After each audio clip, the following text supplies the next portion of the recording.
ক্যাম্পাসে বসে থেকে বন্ধুদের সাথে আড্ডা দিচ্ছি। হঠাৎ রাফি কোথা থেকে যেন দৌড়ে এসে বলল, দোস্ত, কালকের পরের দিন নাকি নীলিমার বিয়ে। হোয়াট? কি বলতেছিস এসব? রাফি আমাকে জড়িয়ে ধরে কান্না করে দিল। হ্যাঁ রে দোস্ত, আমি কিন্তু নীলিমাকে ছাড়া বাঁচবো না। প্লিজ রাফি, তুই শান্ত হ। তোর নীলিমা তো তোরই থাকবে। প্লিজ শান্ত হ। তারপরেও রাফি কান্না করতেছে। হয়তোবা সে নীলিমাকে হারানোর ভয় করতেছে। আমি সিফাতকে বললাম, সিফাত, নীলিমা কলেজে এসেছে কি? হ্যাঁ, দেখলাম তো। তুই আর মিমি যায় নীলিমাকে এখানে নিয়ে আয়। ঠিক আছে, আমরা নীলিমাকে এখানে নিয়ে আসতেছি। এরপর সিফাত আর মিমি নীলিমাকে আমাদের আড্ডাখানায় নিয়ে আসার জন্য গেল। রাফি এখন আমাকে জড়িয়ে ধরে কান্না করতেছে। আমি ওকে বললাম, দোষ, কান্না করিস না, নিজেকে শক্ত কর, তোর ভালোবাসা তোর হয়েই থাকবে। রাফি কিছুটা শান্ত হয়ে আমার কাঁধ থেকে মাথা তুলে বলল, এবার আমার পরিচয় দেই। আমার নাম মামুন, অনার্স 3য় বর্ষের ছাত্র।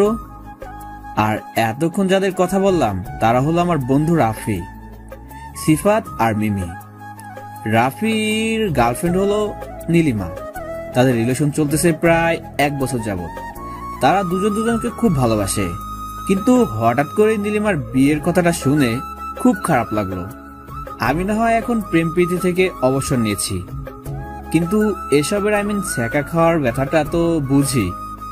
যেটা ঝোঁক এখনো সামলাতে না পেরে সবসময় আমি একটা উক্তিই বলে থাকি, ছ্যাঁকায় শক্তি, ছ্যাঁকায় বল। আমাদের বন্ধু মহলে আরো কতগুলো বেস্ট কাপল আছে, আর তারা হলো সিফাত আর মিমি। তারাও একে অপরকে প্রচন্ড ভালোবাসে। একজন অন্যজনকে ছাড়া এক মুহূর্ত থাকতে পারে না। তাদের রিলেশনের বয়স প্রায় 3 বছর। অনার্স ফার্স্ট ইয়ারে তারা একে অপরকে ভালোবাসতে শুরু করে। তবে এখন তাদের দুজনের পরিবারই ওদের সম্পর্কটা জানে, আর তা মেনেও নিয়েছে। আর নিবেই না বা কেন? সিফাতের মতো ছেলে পাওয়া এই যুগে মুশকিলের ব্যাপার। সিফাত সব দিক থেকেই ভালো, আচার আচরণ থেকে শুরু করে ফ্যামিলি পর্যন্ত সবকিছুই ভালো। মিমিও খুব সুন্দর একটা মেয়ে, ঠান্ডা মেজাজের, খুব ভদ্র। আমাদের সাথে একই ডিপার্টমেন্টে পড়ে, লেখাপড়াতেও ভালো। অপরদিকে রাফিও তেমনি। কিন্তু রাফির পরিবার একটু আর্থিক দিক থেকে দুর্বল হওয়ায় নীলিমার বাবা রাফিকে মেনে নিতে পারেনি। তবে আমাদের বন্ধুত্বের শিকলটা বেশ গভীর। এই পৃথিবীতে সুষ্ঠুভাবে চলার জন্য বা বেঁচে থাকার জন্য প্রয়োজন একটা সঙ্গী। তবে এখানে সঙ্গী বলতে আমি বিপরীত লিঙ্গকে উদ্দেশ্য করে বলিনি। এখানে বেঁচে থাকার জন্য সঙ্গী বলতে বুঝিয়েছি একজন বা একাধিক জন সৎ বন্ধুকে, যে আপনাকে ভালো কাজে পরামর্শ দিবে এবং বিপদ আপদে পড়লে আপনাকে সদ উপদেশ দিবে। আর এই সঙ্গের মাধ্যমে একটা ভালো ছেলে খারাপ পথে যেতে পারে, আবার একটা খারাপ ছেলে সঙ্গের মাধ্যমে ভালো পথে আসতে পারে। এই সম্পর্কে বিখ্যাত ফার্সি কবি শেখ সাদি বলেছেন, মন্দ লোকের সাথে যার উঠা বসা সে কখনোই কল্যাণের মুখ দেখবে না। সুতরাং আমাদের উচিত হবে বন্ধু বা সঙ্গী নির্বাচন করার সময় সব দিক বিবেচনা করে তা নির্বাচন করা। যেমনটা আমার বন্ধু মহল, আমাদের কেউ যদি কোনো প্রকার সমস্যায় পড়ি, তাহলে সেই বিষয়ে সর্বপ্রথম আমাদের নিজেদের মধ্যে আলোচনা করি, তারপরে সবার মতে সেটা সমাধান করি। যেমনটা আজকে রাফি করলো, নীলিমার বিয়ের কথা শোনার সাথে সাথে আমাদের জানালো। যাকে অনেক কথাই হলো, গল্পে আসি। একটু পরে সিফাত আর মিমি নীলিমাকে আমাদের কাছে নিয়ে আসলো। নীলিমার মন খারাপ হয়ে আছে। রাফিকে দেখে নীলিমা বলল, প্লিজ রাফি, তুমি কিছু একটা করো। রাফিকে কিছু বলতে না দিয়ে আমি নীলিমাকে বললাম, নীলিমা, তুমি কি রাফিকে ভালোবাসো? হ্যাঁ ভাইয়া, আমি ওকে খুব ভালোবাসি। কিন্তু তোমার তো বিয়ে ঠিক হয়ে গেছে, এখন কি করবে? এখন আমার আত্মহত্যা করা ছাড়া কোনো উপায় নেই, কারণ আমি রাফিকে ছাড়া বাঁচব না। আত্মহত্যা করার কথা শুনে আমার প্রচুর পরিমাণে রাগ উঠলো। আমি নীলিমাকে কষে একটা চট দিয়ে বললাম, আত্মহত্যায় কি সকল সমস্যার সমাধানের পথ? তুমি যদি আত্মহত্যা করো তাহলে রাফির কি হবে তা ভেবে দেখেছো একবার? নীলিমা কান্না করতে করতে বলল, এটা ছাড়া যে আর কোনো উপায় নেই ভাইয়া। কে বললো উপায় নেই? তুমি কি বাসা থেকে পালিয়ে এসে রাফিকে বিয়ে করতে পারবে? কি বলতেছিস এসব তুই? দেখ ভাই, এটা ছাড়া আমাদের আর কোনো উপায় নেই। আর তুই যদি এখন বিয়ে না করিস তাহলে তোরা দুজন একে অন্যের সারা জীবনের জন্য হারিয়ে ফেলবি। এখন বল তোরা পারবি কিনা? আমার কথা শুনে নীলিমা কিছুটা চুপ করে থেকে বলল, হ্যাঁ ভাইয়া, আমি পারবো। হ্যাঁ, আমিও রাজি। গুড, তাহলে আজকে তোদের বিয়ে। সিফাত, তুই আজকে রাতের জন্য একটা হোস্টেল বা বাসা বুক কর, যেখানে আজকে রাফি আর নীলিমার বিয়ে হবে।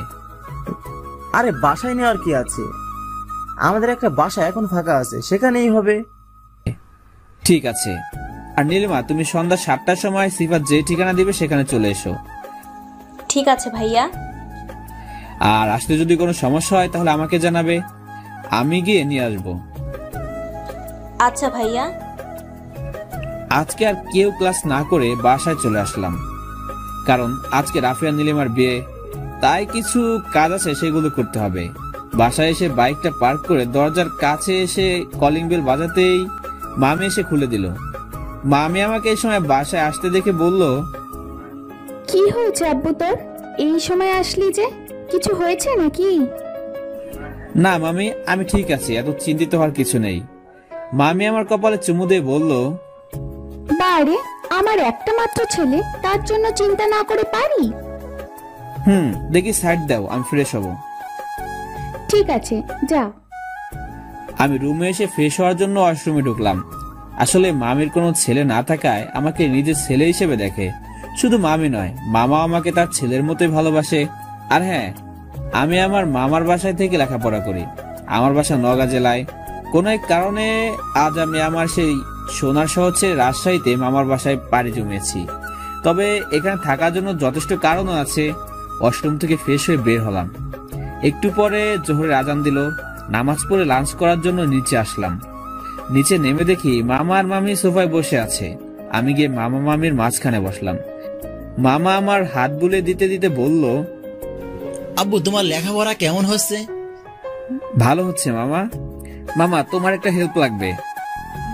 আমার মামা হলো এই জেলার ডিসি। কি হেল্প আব্বু? আসলে মামা, আমার এক ফ্রেন্ড মানে রাফি একটা মেয়েকে ভালোবাসে, আর মেয়েটাও রাফিকে ভালোবাসে। কিন্তু সমস্যা হলো মেয়েটার বাবা মেয়েটির বিয়ে ঠিক করেছে, আর মেয়েটা মানে নীলিমা যদি রাফিকে না পায় তাহলে আত্মহত্যা করবে। ও, তাহলে আমাকে কি করতে হবে? আমরা ঠিক করেছি আজকে রাফি আর নীলিমাকে বিয়ে দেব। আর দেখো, যদি বিয়ে না দেয় তাহলে দুজন দুজনকে হারিয়ে ফেলবে। এতে কে কখন কি করে বসে তা তো বলা যায় না। আর তোমার কাজ হলো বিয়ে হওয়া পর্যন্ত যত প্রশাসনিক সমস্যা হবে তা সলভ করা।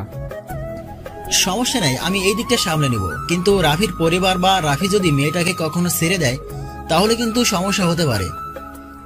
না না, কখনো ছেড়ে দিবে না, এটা আমার বিশ্বাস। তারপরেও আমি ভালোভাবে বলবো।